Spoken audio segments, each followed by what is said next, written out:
Bienvenue à tous dans cette émission spéciale consacrée au conflit diplomatique entre l'Algérie et le Mali. Une crise complexe, faite de provocations, de malentendus, de calculs politiques, et d'un bras de fer silencieux entre deux visions du Sahel. D'un côté, Alger. Fidèle à son rôle historique de médiateur et de puissance régionale. De l'autre, Bamako. Dirigé par une junte militaire en quête de légitimité, mais fragilisée sur la scène internationale.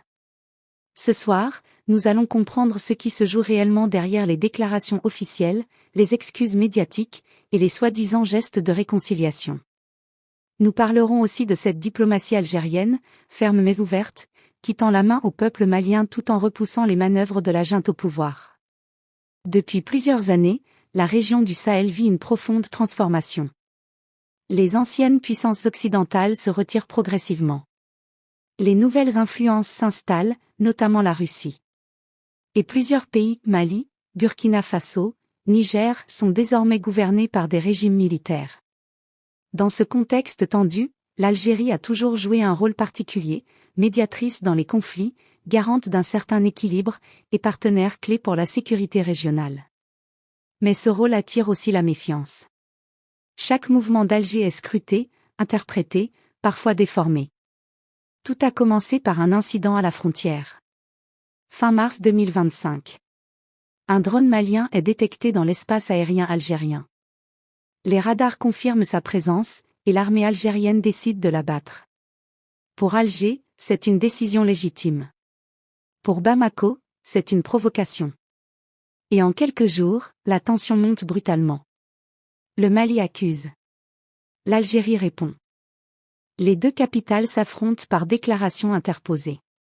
Puis, Bamako va plus loin, la junte militaire dépose une plainte devant la Cour internationale de justice. Mais du côté algérien, la réponse est claire, nous n'avons violé aucune règle. Nous avons protégé notre territoire. C'est à ce moment précis que la crise devient politique, stratégique et symbolique. Depuis cet épisode, plusieurs signaux contradictoires sont venus du Mali. D'un côté, le colonel Assimi Goïta et ses proches multiplient les gestes d'apaisement. Ils parlent de dialogue, de réconciliation, de fraternité africaine. Ils envoient des émissaires, des médiateurs, parfois même des excuses à demi-mot. Mais pour Alger, ces gestes sont perçus autrement. Des manœuvres de diversion. Une stratégie de communication, pas une volonté sincère de réparation. Pourquoi cette double attitude ? D'abord, parce que la junte cherche à gagner du temps. Ensuite, parce qu'elle veut détourner l'attention de ses échecs internes. Et surtout, parce qu'elle espère diviser le front algérien et redorer son image à l'étranger. Mais rien n'y fait. La diplomatie algérienne ne se laisse pas berner. Face à ces tentatives de manipulation, l'Algérie a choisi la fermeté et la clarté. Elle distingue deux choses, le peuple malien, qu'elle considère comme un frère, un voisin, un partenaire historique, et la junte militaire, qu'elle accuse d'agir selon des agendas étrangers. Lors de son discours à l'ONU, le ministre algérien des Affaires étrangères, Ahmed Attaf, a été direct, la main de l'Algérie restera tendue vers le peuple malien, mais nous ne tolérerons aucune provocation. C'est toute la philosophie de la position algérienne main tendue à la population, point ferme contre les manœuvres politiques. Mais dans l'ombre, un autre acteur s'impose, la Russie. Depuis plusieurs mois, elle renforce sa présence au Mali, à travers des conseillers militaires et des partenariats sécuritaires. Ce soutien alimente la méfiance d'Alger. Car pour les responsables algériens, cette junte malienne ne défend plus l'intérêt du peuple, mais sert les ambitions de puissances extérieures cherchant à remodeler la carte du Sahel. La Russie n'est pas seule. D'autres pays et groupes privés s'invitent dans la région. Résultat, une compétition géopolitique qui transforme le Mali en champ de rivalités internationales.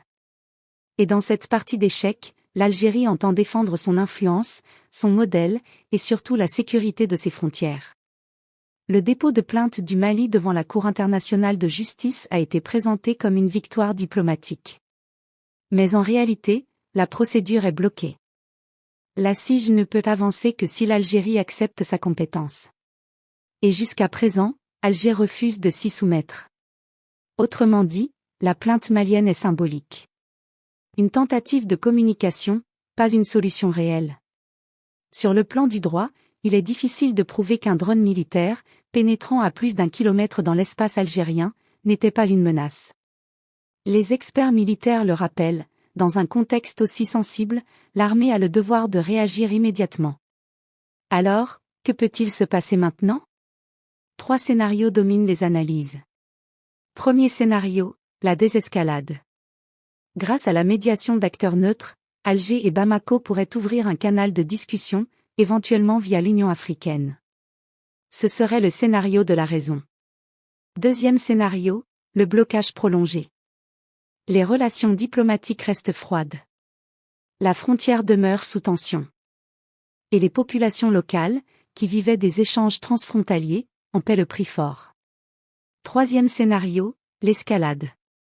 Si de nouveaux incidents se produisent, intrusion, discours provocateurs, ou soutien extérieur massif, la crise pourrait s'étendre à toute la région. Ce serait alors un risque grave pour la stabilité du Sahel tout entier. Dans ses dernières déclarations, Alger réaffirme 3 principes. 1. La souveraineté n'est pas négociable. Aucune armée étrangère, aucun appareil militaire, ne doit franchir la frontière. 2. Le dialogue reste possible. Mais seulement avec les représentants légitimes du peuple malien, pas avec une junte en quête de survie. 3. La paix au Sahel dépend de la responsabilité de chacun.